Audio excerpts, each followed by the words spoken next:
the sports world's version of the Academy Awards. LA native Russell Westbrook presented the award to Robertson. Robertson, now 86, was the first black president of a sports labor union. The 12-time NBA All-Star was president of the NBA Players Association when the players won an antitrust lawsuit against the league in 1970. The victory led to free agency and higher salaries. The average salary for an NBA player today is $11.1 million. The league minimum is $1.1 million. No debates, no speculation, just the info you need. That's your KBLA Sports Minute. I'm Ray Richardson. More news, opinions, and conversation when we come forward on KBLA Talk 1580.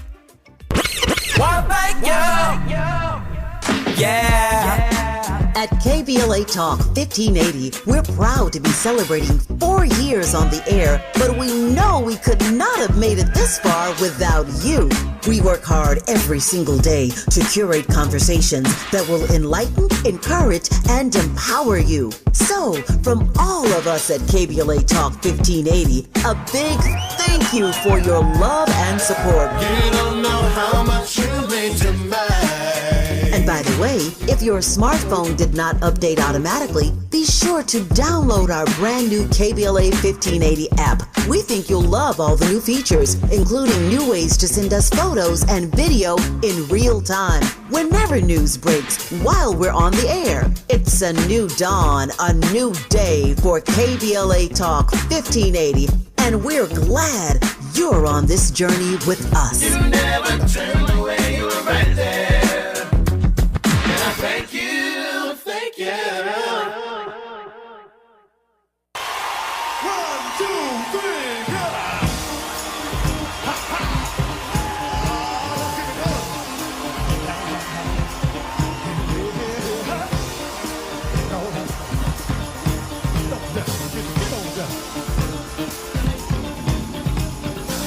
I'm gonna try to keep it coming.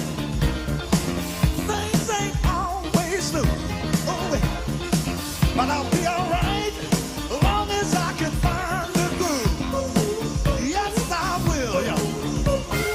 Somehow I know that I can make it. You seem to like my style. Don't you worry, I'm gonna be around a while. Yes, I will. I'm just happy to see you talk to me back in style again. Live from historic Laverne Park in Los Angeles, California, I'm Tavis Smiley, and I'm so glad to see you and me. Back in stride again.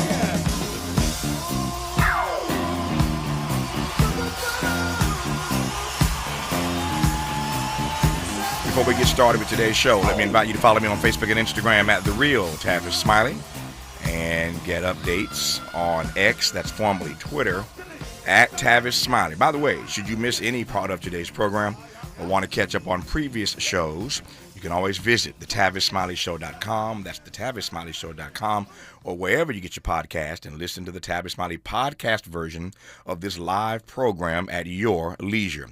Another great show on tap for you today. In our second hour, a conversation with Dee Dee Guttenplan, editor of The Nation magazine and host of The Nation podcast, as he shares the Nation's blockbuster 160th anniversary issue titled These Disunited States. These Disunited States, 160 years of The Nation magazine. We'll celebrate it today in our second hour. In our third hour, two conversations. Up first, Michael Brown, former FEMA administrator and now host of the Situation podcast, shares his take on the recent flooding disasters, Donald Trump's incoherent vision for the future of FEMA, and we'll get his reflections on Hurricane Katrina 20 years ago this summer, believe it or not, when all those black folk were abandoned on rooftops and left to die in New Orleans. Y'all recall when, remember when President George W. Bush said, "You're doing a heck of a job, Brownie." Y'all remember that? "You're doing a heck of a job, Brownie." Well, I remember it. We'll talk to Brownie on the top side today of Hour 3. On the B side of Hour 3, we'll be joined by Stacey and Joaquin Loper, co-stars of the new series Back to the Frontier, on the Magnolia Network and streaming on Max. They will take us inside their family's 1880s world of no phones, no makeup, no running water. The show offers a chance for the Loper family to reconnect, challenge themselves, and sheds light on the often overlooked history of black homesteaders in the American West. So we'll talk to the Lopers today on the backside of Hour 3. But in this first hour today, Donald Trump, as you all know by now, this story was breaking when I was on the air yesterday, he has grown more irritated with his MAGA followers, lashing out at them yesterday over their obsession with these Jeffrey Epstein files. Perhaps my conservative colleague Bill Kristol, editor-at-large for the Bulwark, can help make sense of this circus. Before I put Bill Kristol to the task, here's some audio from Donald Trump going in yesterday. I call it the Epstein hoax. It takes a lot of time and effort. Instead of talking about the great achievements we've had, they're wasting their time with a guy who obviously had some very serious problems, who died 3-4 years ago. I'd rather talk about the success we have with the economy, the best we've ever had, and all of the things we've done, including in the Middle East. The sad part is it's people that are really doing the Democrats' work.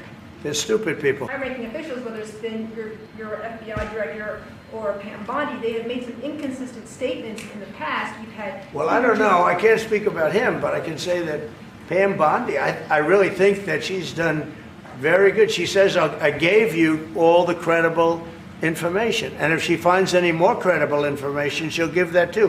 What more can she do than that? I mean, honestly, what more can she do? And we do have bigger problems. So there's a lot to unpack just in that one clip. Bill Kristol, how are you, sir? I'm fine, Tavis. How are you? Man, if I complained, I'd be an ingrate. I'm doing well and delighted again to be in conversation with you.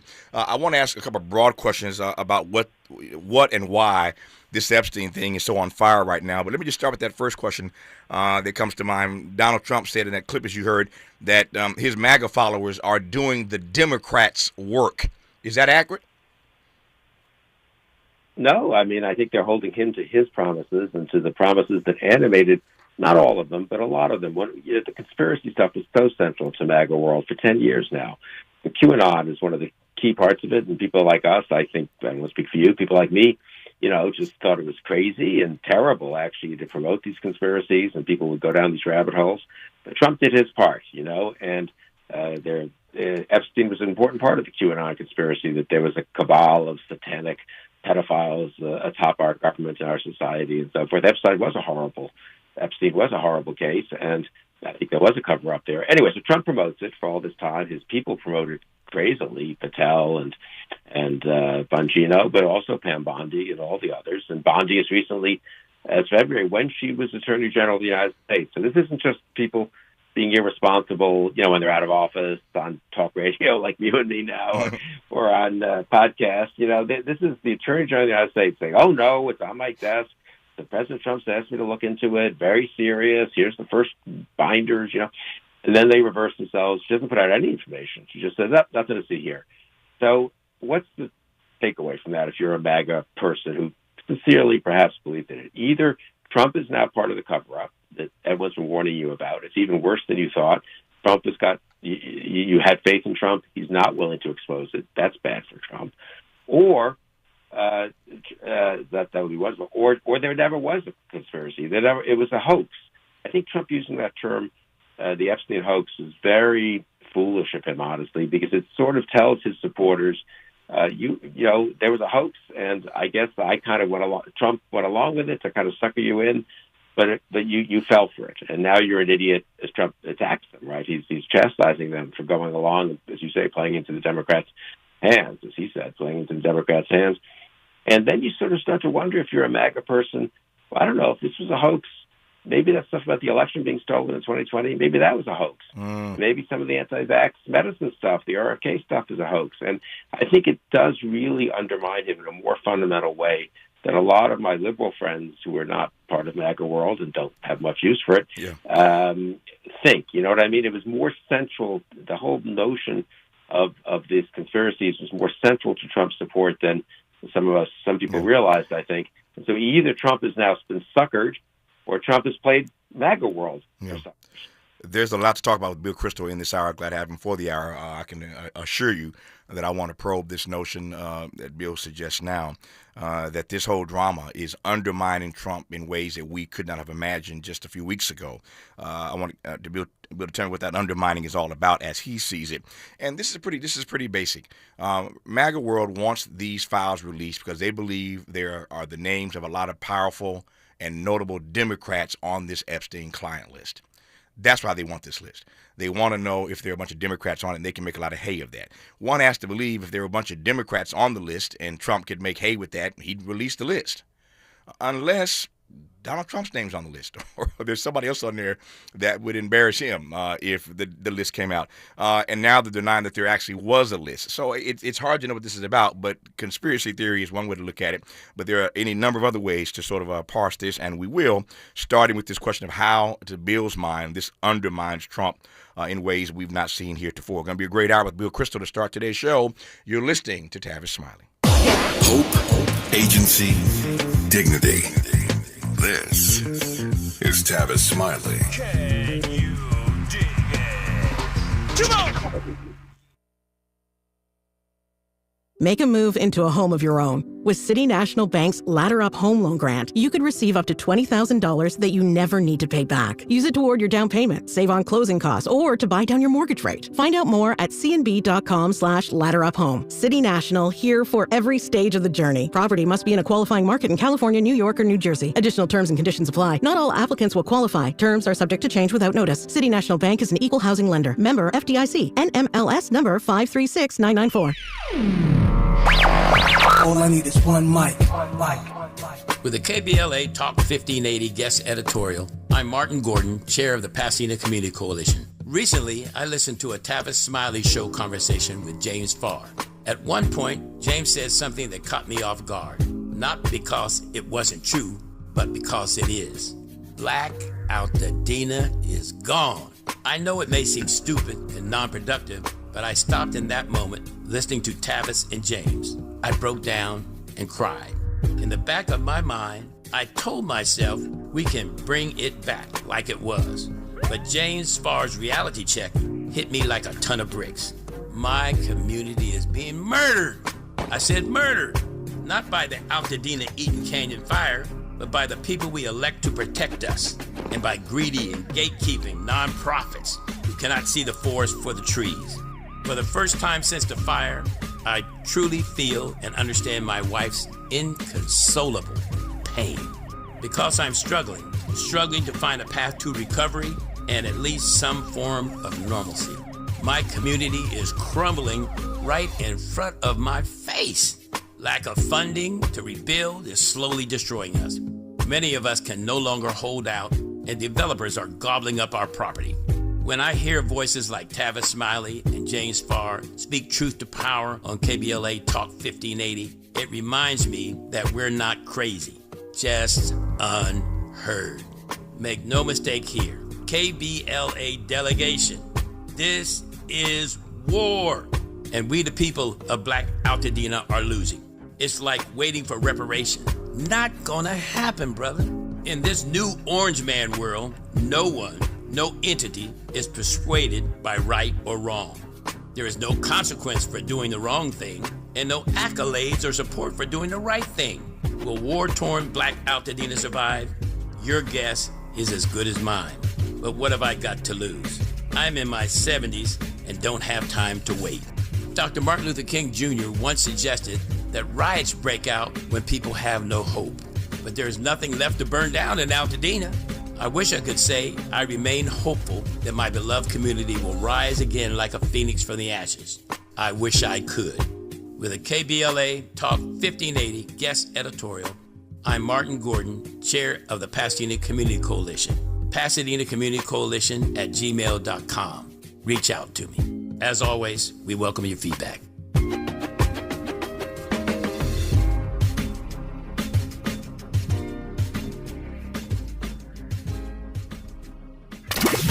He's a paradigm pioneer. and the top-rated African-American talk show host in the nation, according to Talkers Magazine. You're tapped in with Tavis Smiley right now. Tavis Smiley and Bill Kristol, editor-at-large of the Bulwark. I was just laughing to myself, thinking about a friend of mine who told me many, many years ago, just because you are not a conspiracy theorist don't mean they ain't after you.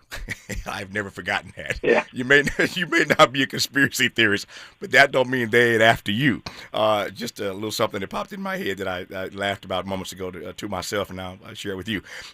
So we were talking, in case you've just tuned in, about the story of the day, the story of the last couple of days, these Jeffrey Epstein files, and why Donald Trump has become so stalwart about not releasing these files. And everybody in MAGA world, this was on their agenda of the things they wanted released. And now Trump has done a 180 on it in terms of not releasing it, and more to the point, he has gone in on his MAGA supporters. I ain't got to that yet. Bill Kristol and I will unpack that in a second. But the thing about this, there are a number of things about this that fascinate me, even though I'm not into conspiracy theories, Bill. When Trump, on that audio that I played moments ago, says essentially, folk ought to get over it, this guy's been dead 3 or 4 years. He does understand that Dr. King has been dead longer than 3 or 4 years, and you're rushing to release those files ahead of time. JFK has been dead longer than MLK, and you're rushing to release those files. So again, I'm not a conspiracy theorist, but if you're rushing to release the MLK files and you're rushing to release the JFK files, what is it about these files to your mind that's got Trump so animated and so committed to not seeing their release?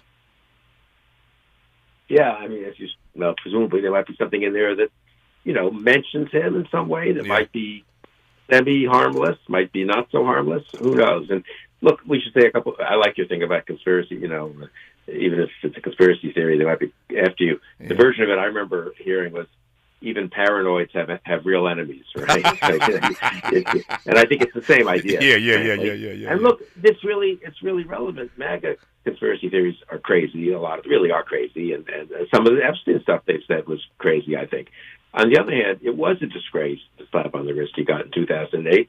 And Julie Brown did fantastic reporting on this for the Miami Herald. And she's not any kind of conspiracy theorist or, radical or extremist or anything. She just was a dogged reporter who wouldn't give up. And that her reporting about on behalf of the victims, only some of the victims, obviously, of Epstein, led the case to be reopened. Epstein was indicted. People can read that indictment. It's very sober. It's done by the Trump Justice Department, after all, right, in 2019, but by one of the offices. And he dies, let's just say, in federal prison, presumably suicide. But then his associate, Maxwell, is indicted in 2021 by the Biden Justice Department, so it's not a partisan matter. And she's convicted in the trial. Again, these are all public documents. Now, what's in the files? We just take a minute on that. It's a little misleading when people say there's a list. Who knows what lists were in his files, in Epstein's files. The files are obviously voluminous, right? You've covered criminal trials over the years. I mean, the FBI investigates. There are a million, files of conversations. There's recordings. There's God knows what. And a lot of it shouldn't be released. I mean, they could mention anyone in these things, and it could be totally third hand, and it could be someone. I hear he was a friend of X. It could be just totally nothing that they followed up on. So you can't just release investigatory documents. I think in that respect, what Bondi and Patel said in that memo they put out wasn't crazy. We're not going to release everything. Having said that, there's a middle ground between releasing everything and releasing nothing, or releasing summaries, or writing a serious 15-page memo where you say, here's the situation. It is just, I think the only thing I'd say about the actual case, not about the MAGA theory of the case, but the truth about it is, it's kind of unbelievable. He runs this huge conspiracy, terrible things done to these underage girls, and the two people indicted. Bernie Madoff had a financial conspiracy that was a lot smaller, honestly, in terms of people. And 7 people are indicted, if I'm not mistaken, and also many others are listed as co-conspirators. And not all of them get indicted. Some of them turn state's evidence. Some of them, were just kind of minor league players, and maybe they used something, but they're not really part of the conspiracy. Bernie Madoff's, driver or something. The people who flew the planes for Epstein, they probably shouldn't be. But it is kind of amazing. And here's where there was a real cover-up, I think. All the people who took advantage of these girls, none of them's indicted, right? All the people who helped arrange for everything, the bankers who helped arrange for money transfers, which was suspicious. We know there was some of that, but not indicted. So there was a germ of truth in the notion that there was a cover-up, kind of bipartisan probably, by the kind of establishment on Epstein. They didn't want to turn that rock over too much, you know? Yeah. And so, okay, so that's the sort of, in my mind, the germ of truth. And that's where it is fair to say you can't just make all these files public, and maybe there was no one list. He didn't have like one piece of paper where people's names, there were 1,000 girls, you know? Yeah. I mean, he did different things at different times. But we know Trump and Madoff, and Epstein, since Madoff, I'm getting confused. We know Trump and Epstein were friends. There's plenty of video of them. Trump said they were good friends in 2002. Epstein said they were good friends in 2017, I think it was. So anyway, I mean, that doesn't mean Trump's guilty of some crime. It does mean there could be some embarrassing stuff in these files. He is now president of the United States. People are kind of used to finding out stuff about presidents if they're involved in things, right? Clinton, you think of all the other cases where people had associations. Some of them were not criminal, but still people wanted to know. And so just to take the position that we're not saying anything, the whole thing's resolved. Bondi and Patel did some investigation. Obviously Trump, I'm sure, was informed by Bondi of what she was going to do. I suspect he told her what to do, which he did not want stuff coming out. Makes me think there's probably something in there that's embarrassing to Trump. But again, that's even not the worst of it. If he had just sort of said, look, we've looked at it, but, you know, I understand people's frustration. To lash out at his own supporters and then to use the term the Jeffrey Epstein hoax, that makes it seem like he just wants to cover it up. And he's been taking advantage of his supporters. No, I think you and I agree, and I think many, if not most, in my audience agree that the reason why he's dug his heels in about not releasing these files is that there's something in there that is embarrassing and humiliating to him. And I'm with Bill. It may very well be nothing criminal, but embarrassing and humiliating nonetheless, and Trump is not about to let that out. Number one. Number two, the reason why I raised MLK and JFK, specifically MLK, is I want this audience to be on notice that nobody has been talking at this point about redacting certain things and releasing some stuff and not other stuff. That's not what they've been saying about these MLK files. And we know that J. Edgar Hoover had King under surveillance 24 hours a day, 7 days a week. We know that J. Edgar Hoover sent Dr. King a note and said to him, basically, the FBI basically sent him a note and said, you might as well go on and kill yourself. They told Dr. King, you might as well go ahead and kill yourself. We are going to get you. It's over for you. They intimidated him. They threatened him. And against all those threats and all that intimidation, King did not stop marching. He did not stop moving. At his death, at his assassination, he's still doing what? Organizing the Poor People's Campaign. I write about this in my book about the last year of his life, Death of a King. I'm raising it again because I want you to make note right now for how Donald Trump and Pam Bondi at the Department of Justice and everybody else is showing up or not, how they're moving right now on these Epstein files. And I want you to make note of this so we can compare and contrast how they treat Dr. King when they get to the point of releasing his files. So I'm just saying, you know, put a pin in that. We are coming toward that day. The King family has been outspoken about this for some time now, declaring and suggesting publicly, stating publicly those files ought not to be released because we know that Dr. King was a target of the U.S. government. And again, under surveillance all the time, which does not mean that King was perfect. I've said many times about King. He's the person I regard as the greatest American we've ever produced. And yet, I will also tell you he was a public servant and not a perfect servant.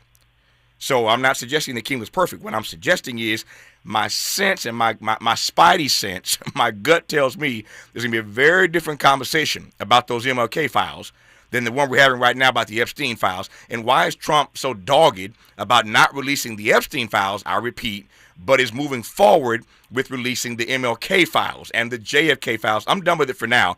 I'm just raising it on the record. So when we get to that moment, we'll be able, as an audience, as a group here, as family, to compare and contrast how they're treating the Epstein files and how they treat the MLK files. I'm done with that for right now.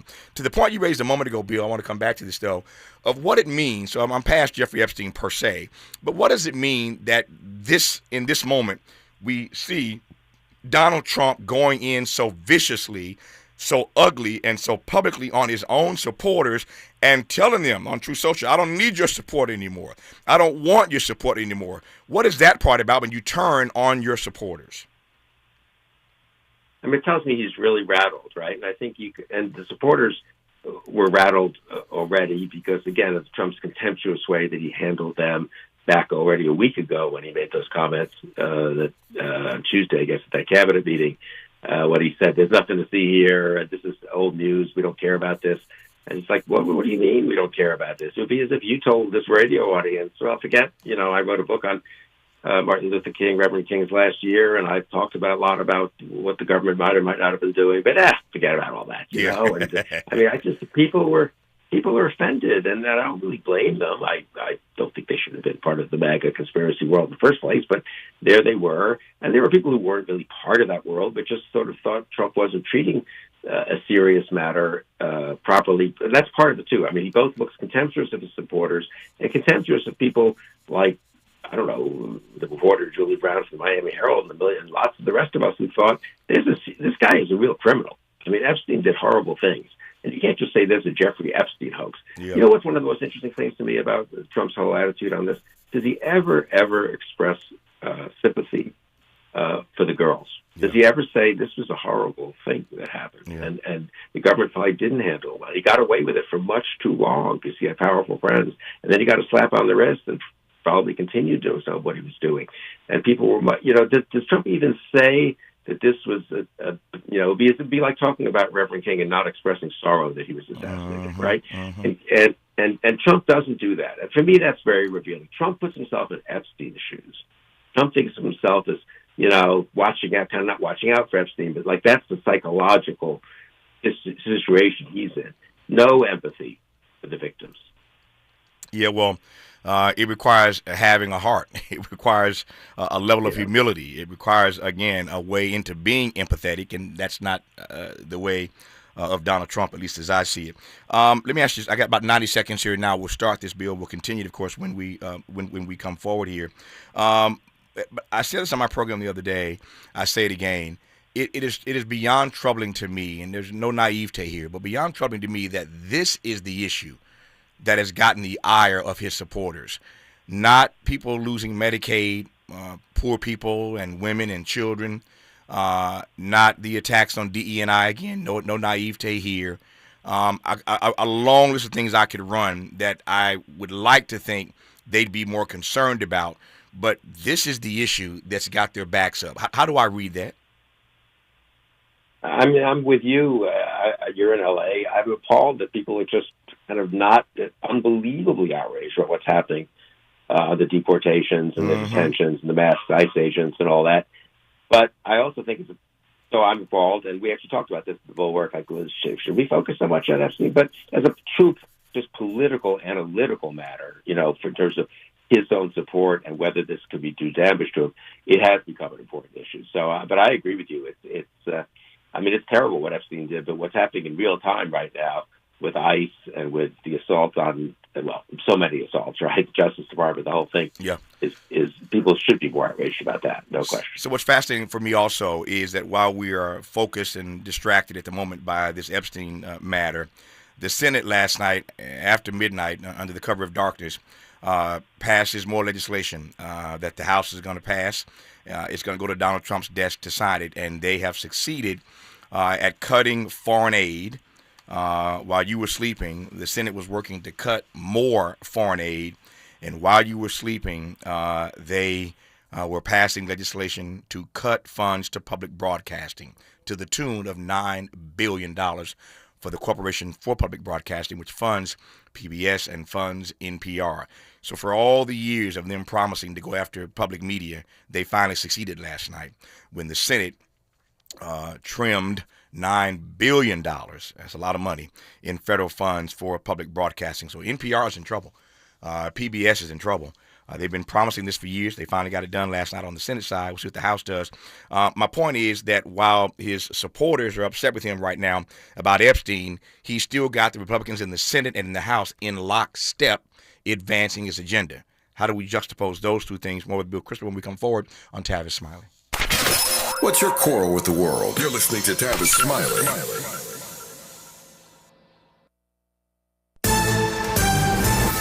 I'm Bree Wood with BIN News Now. Chinese investors are now the top foreign buyers of U.S. homes, spending nearly $14 billion from April 2024 to March 2025, a jump of 83%. That statistic doesn't sit well with Florida Republican Senator Rick Scott. Every Chinese citizen is responsible by law to spy on Americans. Okay, so why are we allowing them in our country and buying our land? California leads the way with 36% of those purchases. Leesburg, Virginia has unveiled a historical marker honoring Charles Craven, a black man lynched in 1902. Craven was taken from jail by a mob, beaten, shot, and hanged. No one was ever charged. The marker was revealed in a ceremony yesterday to acknowledge this painful chapter in history. And at the 33rd Annual ESPYs, Simone Biles and Shai Gilgeous-Alexander each won 2 awards, including Best Female and Male Athlete. Get BIN News Now on demand 24/7 on the iHeartRadio app.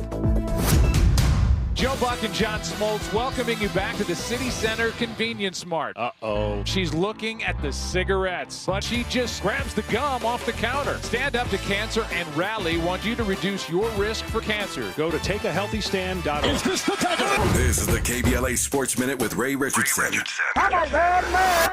The Chargers are the first NFL team to open training camp. The Chargers are scheduled to conduct full workouts today in El Segundo. First day of training camp for the Rams is Tuesday, July 22nd at Loyola Marymount. Hall of Fame basketball player Oscar Robertson was given the Arthur Ashe Award for Courage last night at the ESPYs, the sports world's version of the Academy Awards. LA native Russell Westbrook presented the award to Robertson. Robertson, now 86, was the first black president of a sports labor union. The 12-time NBA All-Star was president of the NBA Players Association when the players won an antitrust lawsuit against the league in 1970. The victory led to free agency and higher salaries. The average salary for an NBA player today is $11.1 million. The league minimum is $1.1 million. No debates, no speculation, just the info you need. That's your KBLA Sports Minute. I'm Ray Richardson. More news, opinions, and conversation when we come forward on KBLA Talk 1580. Break out the champagne. Everybody get a glass.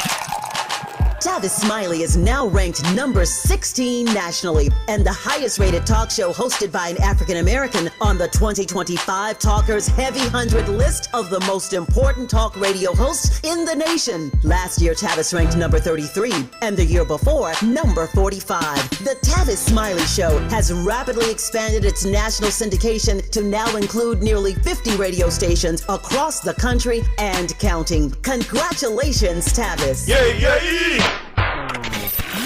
We've got a lot to talk about. I'm Reverend Gerald, the life coach. Is someone you love struggling with addiction and mental illness? Is improving your family's health important? Want to leave a legacy that your family can grow? Are you ready to enhance your perception of life experiences? Then wake up weekends at 7 a.m. with Urban Family Focus and get the wisdom, opportunity, resources, and motivation to live your best life. Join the conversation on Urban Family Focus Saturday and Sunday at 7 a.m. Unapologetically progressive. KBLA Talk 1580.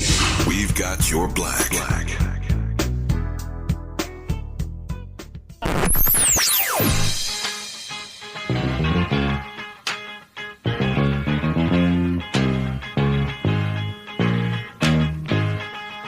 This is KBLA Talk 1580.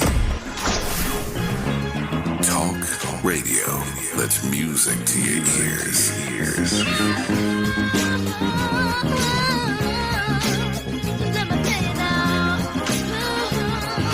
We're unapologetically progressive. KBLA Talk 1580. Paid for by government.com. Did you know? The United States Mint has issued a new Morgan silver dollar coin in proof condition for the first time. Not only that, they are also minted in 99.9% pure silver for the first time ever in history. Coin experts are calling this an amazing opportunity for anyone that knows the enduring popularity of Morgans. But you must hurry. Only 400,000 of these legal tender silver dollars were issued. These first ever Morgan silver dollars are brand new with stunning mirror-like finish, minted by the iconic San Francisco Mint. Call now and you're guaranteed a new first ever 99.9% pure silver proof Morgan dollar. To learn more, call 1-800-973-9717. If you order now, you will receive a free coin collector bonus pack, a $25 value, free with every order. Call 1-800-973-9717 now to secure your new Morgan silver dollars before they are gone. That's 1-800-973-9717. BET and PBS, the Tom Joyner Morning Show, and NPR, the cover of Jet and the cover of Time. Number 1 on the New York Times bestsellers list, 20 honorary doctorate degrees, a dozen NAACP Image Awards, a star on the Hollywood Walk of Fame, a Presidential Lifetime Achievement Award. From talk shows to talk radio, nobody's ever done it better. You like that? This is Tavis Smiley. Freedom is an endless meeting. So let's get back to it with Tavis Smiley. Tavis Smiley and Bill Kristol, editor-at-large of the Bulwark, and we are delighted to have Bill on in this first hour. So, Bill, I was saying a moment ago that for those who may have just tuned in, while Trump has been going off on his MAGA supporters over this Jeffrey Epstein matter, he still, at the moment, has Republicans in Washington in lockstep with him. Late last night, the Senate approved cuts to foreign aid, I should say more cuts to foreign aid, and they cut funding for public broadcasting. Again, every time Republicans come into power, they threaten to cut the funds for public media in this country, namely the Corporation for Public Broadcasting, CPB, which funds PBS, which funds NPR. They've been promising this for years, and last night is as close as they've gotten. This is like horseshoes and hand grenades. We're really close right now. Speaking of hand grenades, to blowing up NPR, to blowing up PBS, because they approved last night cutting $9 billion in federal funds from public broadcasting, global health initiatives, other foreign aid programs. But public media are going to take it on the chin here, and so the Senate approved it. I expect the House is going to, rubber stamp this thing, and then we will see these cuts go into action. So we can talk about the cuts if you want, but my larger question is, what does it mean that while he's getting into it with his supporters, he still has Republicans in Congress advancing his agenda? I mean, it's amazing. 6 months they've been occasionally complaining and saying, "Are they real concerns?" And then they just roll over. They vote for the big budget reconciliation bill. They vote for the rescission bill. I guess it was 51 of the 53 in the Senate. I think you're probably right. It'll go through the House, and Trump will get to sign it and declare victory. And it will be a victory from there. I mean, it's real legislation, as you say. It's real money. Same with the confirmations. I think they're voting this guy Bove out of committee to be a circuit court judge, a guy who did everything Trump wanted him to do with the Justice Department over the first few months of this year. It was his lawyer, obviously, in the criminal case in New York. And it's true of all the other guys, Hegseth, Patel, Bondi, all these characters. They just rubber stamped them. I mean, it's ironic, isn't it? Some of his MAGA supporters, his most fervent supporters, honestly, his most crazed supporters, I'm going to say, I mean, really unbalanced, some of them, they're more willing to criticize Trump because at least they believe in something, Mm-hmm. And these Republican elected officials, they just are intimidated. It's easier to go along. And the business class goes along, and the donors go along, and conservative media mostly goes along. I mean, it really, the patheticness of not willing to stand up to Trump is amazing. And I mean, obviously, we're very tribal politics these days, as you know. Everson, that people go along on both sides. But I got to say, the first newsletter I wrote for the Bulwark, February of 2024, I said Biden shouldn't run again. And, there was a little bit of blowback, obviously, and some people in the Biden White House weren't happy. I got a couple of calls from people I vaguely know there. But honestly, I say our readers, at least in Bulwark, I don't know what your experience is with your community there on your show. Mm-hmm. They're open to, they understand that people of goodwill can differ, right? And they didn't go crazy when someone said, no, I don't agree with this policy of the Biden administration or that. And the Republicans, the degree to which they've just given up on any pretense of independent thinking is really kind of astonishing. Yeah. What since you went there, let me follow you, Bill. What do you make of the fact that he is at this moment just running the table? And whenever he gets into trouble with a federal court, SCOTUS comes to his rescue. I don't know that I expected this. I knew what Donald Trump promised to do. We obviously all knew what his agenda was. We all read Project 2025. We took him seriously, took him at his word when he said he wanted to do X, Y, or Z. So none of his agenda of what he planned to do really surprises me. But I will admit, in my lifetime, I have never seen any president just run the table this way. How do I read that? I totally agree, and he's running the table not the way some presidents have success by compromising to the center with the other party sometimes, but by just going ahead with a very extreme version of what he promised to do. It's worse than I thought. I guess I would say. I don't know what you think about this, but in deportation, in the assault on outside institutions, whether it's law firms or universities or NPR, ZBS, the attempt to bring everyone to heel.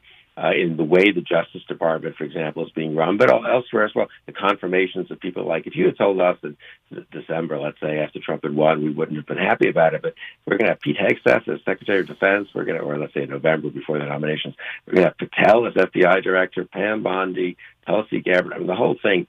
And then the Republican Senate is just going to rubber stamp all these people. It's worse than I think. I'm very worried about the country, for the sake of the country. Yeah. One of the things that people have made note of, I'm not the only one. I know you have, others have made note of the fact that in the first administration, there were at least some people who tried, could be counted on to put him in check. I think one of the reasons why this is so much worse than we thought, Bill, is that there is nobody, and I mean nobody around him who is going to tell him no.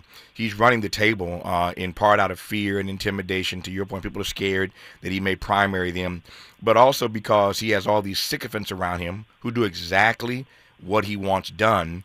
And again, unlike the first term, like when will we get to a point where somebody around him will literally tell him no?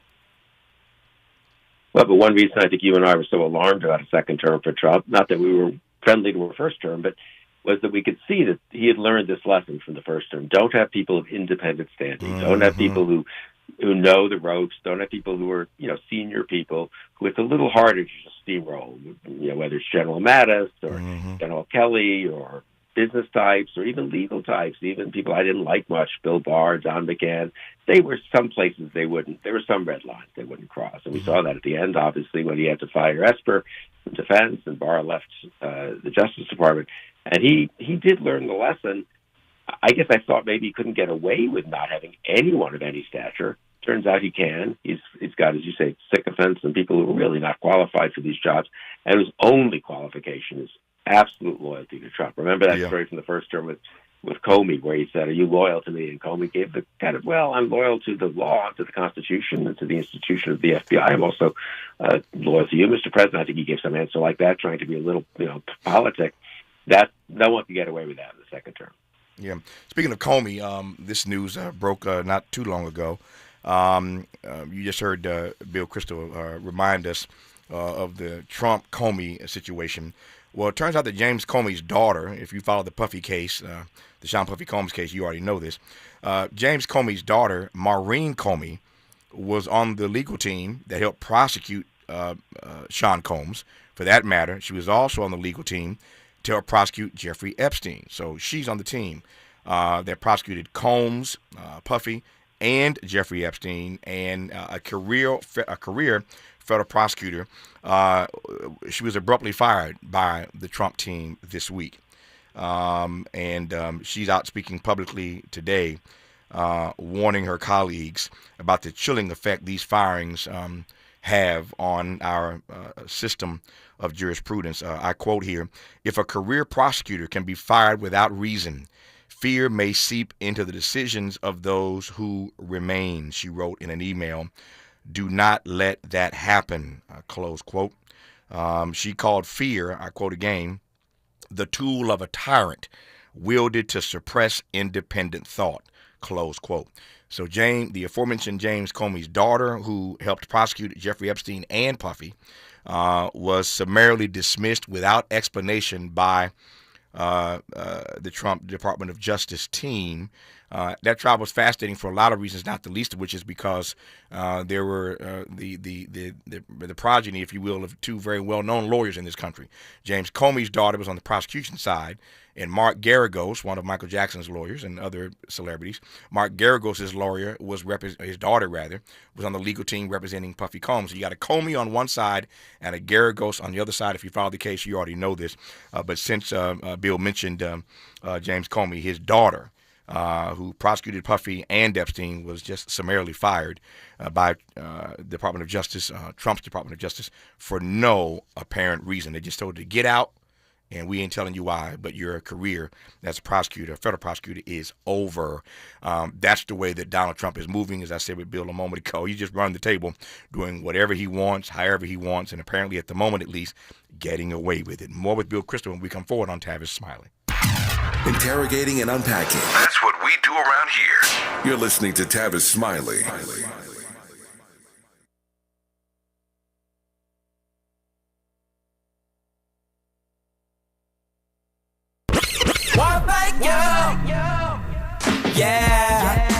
At KBLA Talk 1580, we're proud to be celebrating 4 years on the air, but we know we could not have made it this far without you. We work hard every single day to curate conversations that will enlighten, encourage, and empower you. So, from all of us at KBLA Talk 1580, a big thank you for your love and support. You don't know how much you mean to me.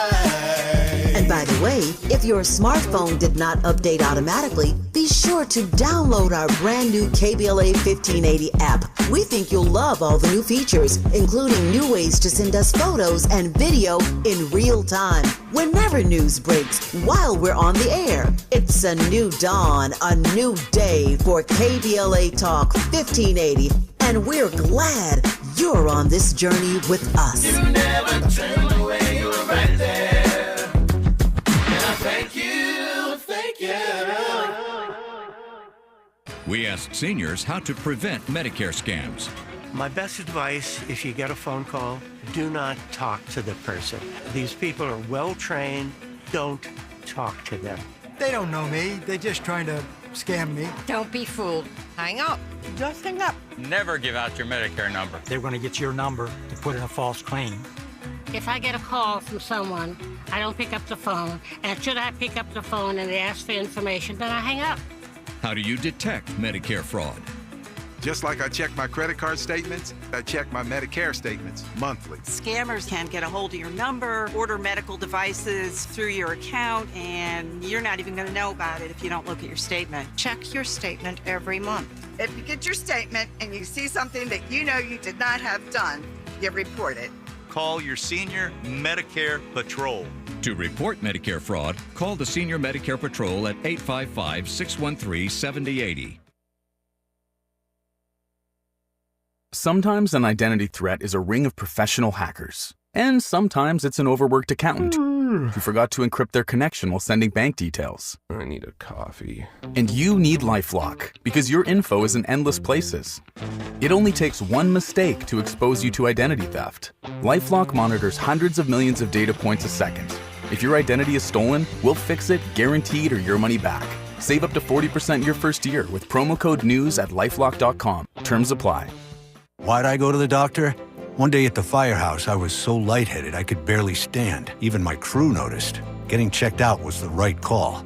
Turns out I have atrial fibrillation, which increases the risk of stroke about 5 times. Symptoms like irregular heartbeat, heart racing, chest pain, shortness of breath, fatigue, or lightheadedness can come and go. But if it's AFib, the risk of stroke remains. If you have symptoms, contact a doctor. I'm so glad I did. Visit NoTimeToWait.com, sponsored by Bristol-Myers Squibb and Pfizer. Less monologue, more dialogue. Tavis Smiley continues right now.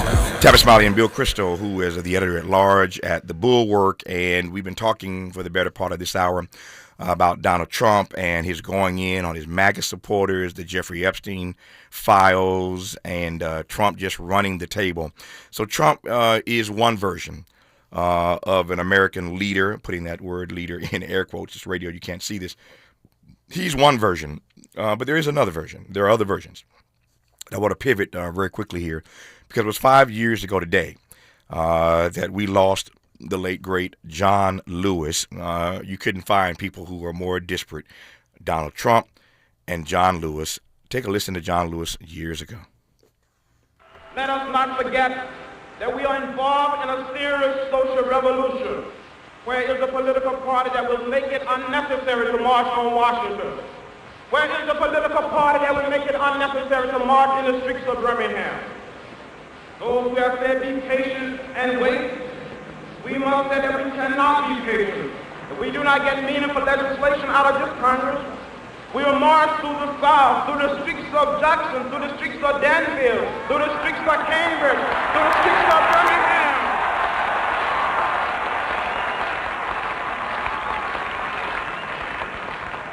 But we will march with the spirit of love and with the spirit of dignity that we have shown here today. We must say, wake up, America, wake up, for we cannot stop, and we will not and cannot be patient.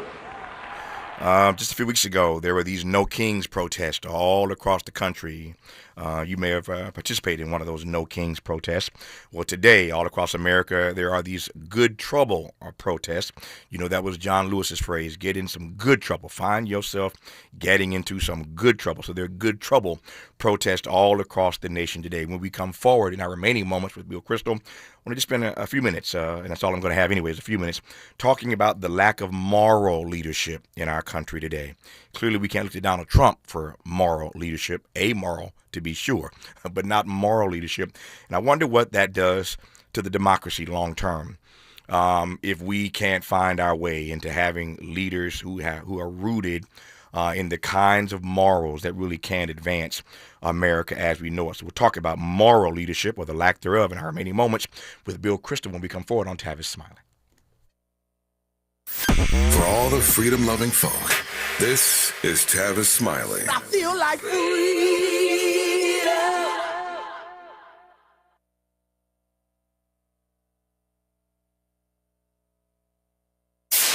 KBLA Talk 1580. We've got a lot to talk about. KBLA Talk 1580, connecting you with services and solutions. LA County's new Justice Care and Opportunities Department, or JCOD, is here to support justice-involved individuals and their families. The JCOD Support Center is now taking calls at 1-833-LACJCOD. That's 1-833-522-5263. Available 7 days a week from 6 a.m. to 11 p.m., the Support Center is your one-stop shop for re-entry issues and court support. They offer court reminders, connections to local services, transportation assistance for housing, court appearances, and childcare. The JCOD hotline provides personalized help to connect you with services that you need. And don't forget to check out justiceconnect.org for more information. Remember, it's free and available every day at 1-833-522-5263. This is a community call to action from KBLA Talk 1580. Lena Bloom for the Bail Project. Imagine you're stuck in a jail cell and you can't afford bail, and someone offers you a way out. Just plead guilty and you can go home and kiss your kids goodnight. What do you do? What thousands have. You plead guilty whether you are or not. Cash bail makes poverty a crime. That's why the Bail Project helps those who can't afford it while fighting to end cash bail, because freedom should be free. Brought to you by the Ad Council.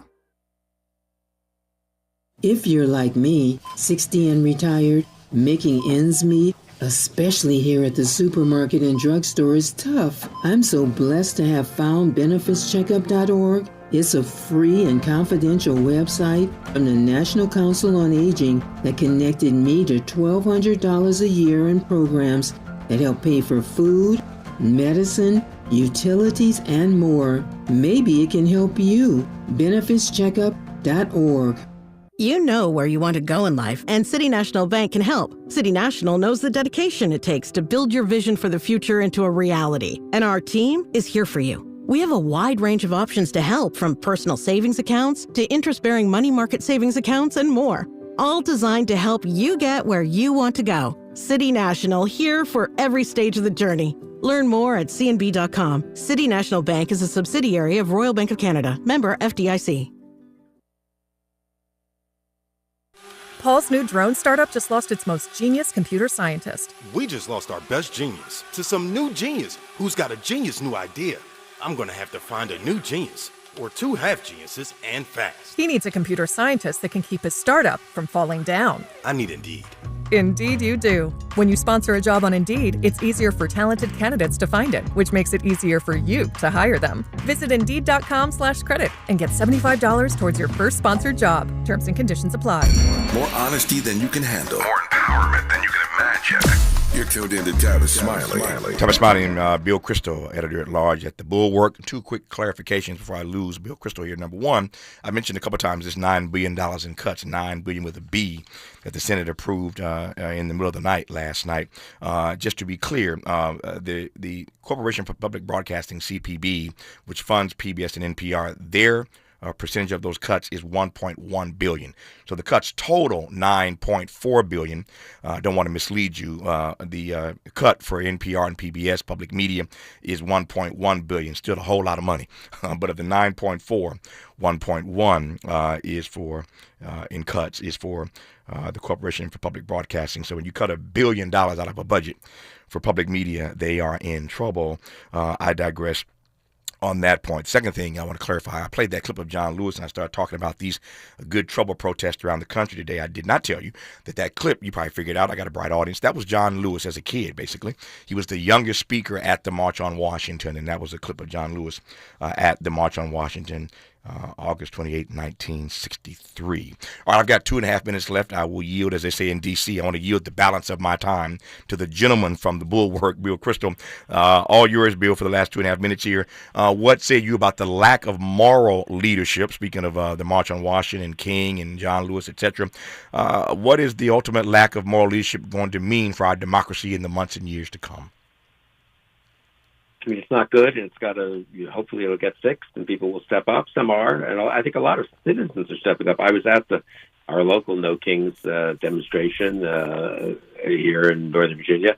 I think I'm going to go tonight, the same place, actually later this evening, later this afternoon, really, to the John Lewis kind of memorial, I guess you'd say, celebration, the Good Trouble, not celebration, but demonstration. Mm-hmm. And it was nice. I got to say, the first one, I live in an upper middle class suburb here in Northern Virginia. People aren't really used, honestly, to going to demonstrations much, I don't think. And there was a good turnout, and people were good spirits, and I really admire people for taking the time out to do it. And I'll try to do it again tonight and see later today and see what happens, see who's there. But we do need the moral leadership. John Lewis, such an impressive man. John McCain, when I was on my side of the aisle, my at least X side of the aisle, the Republican side, but a man of also moral courage and dignity. I mean, I don't know, but I think some of the younger people coming up, I see some signs of it. I think they haven't quite emerged yet. Yeah, that's really something so important over the next 2-3 years. We cannot continue to go down this path of lack of moral courage and moral leadership. You mentioned John McCain. I got 45 seconds left. I'll give it all to you. Chuck Schumer keeps assuming and hoping and believing and publicly suggesting even that it's just a matter of time before the old GOP shows up again. And I say, Chuck Schumer, put down the crack pipe. It ain't going to happen. Very quickly, Bill, what say you? Is the GOP as we have known it gone forever? That's gone for the foreseeable future. And someone like me, who was close to McCain and a big McCain supporter in 2008, and for president and a friend of his, honestly, I mean, that's not happening. We should all be, in my view, the right thing to do is to oppose Trump, to work with Democrats we agree with, to work with Democrats, and to, we have a right to then say, okay, we want to prefer this policy to that policy. But no, the John McCain Republican Party is gone. Bill Kristol, editor-at-large at the Bulwark. Now he is gone after an hour of conversation on this program, for which I am grateful. Bill, all the best to you, my friend. Take care of yourself. To you too, Tavis. Thanks a lot. More of Tavis Smiley when we come forward.